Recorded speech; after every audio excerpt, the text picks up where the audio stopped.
But for you guys, for you young active players, how can you guys evaluate yourselves in a way that's simple yet effective so you know where you are and thus where you can go and grow as a basketball player? So today, let's talk about how you can evaluate yourself as a basketball player. I'm going to come at this from the 3 usual common criteria that I break things down on this channel. And that is physically, mentally, and psychologically. How you can evaluate yourself in a generic yet effective way to understand where you are as a basketball player and thus where you can grow and improve. So let's start with the sort of easiest and most obvious way to evaluate yourselves that most players do, most casual players do, just sort of instinctually, naturally, which is, how did I do physically? Sort of the overall approach I think is best to take from a physical standpoint is, how did your body react? Because the ideal physical reaction of your body as an athlete and basketball player is your mind tells your body to move and to react.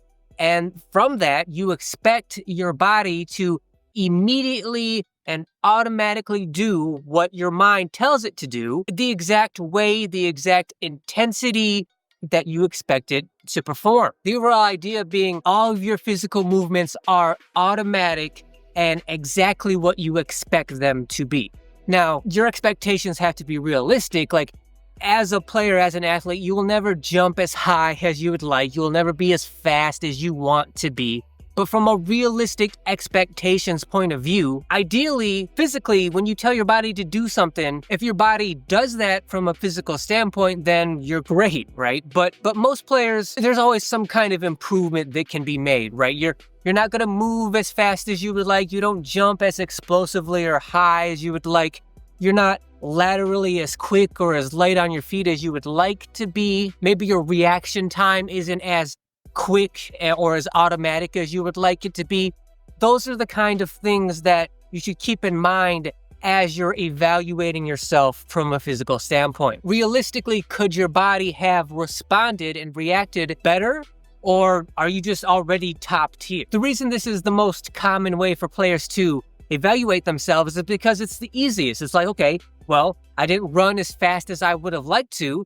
That means I have to work on my speed. Or I didn't jump as high or as explosively as I would have liked to. I got to work on my plyometrics. Physically evaluating yourself is most common because it's the simplest thing to correct. Whatever problems you find, you just got to come up with the obvious physical solutions as how to solve those problems. And you can just feel it as you're moving around out here. You can feel if you are slow or sluggish or heavy on your feet or weak or tired or out of breath. Like, you can feel that as you're going through the motions as a player. So not only can you evaluate yourself after the game, reflecting on how the game went, but during the game, physically, it's very easy to feel how you're performing.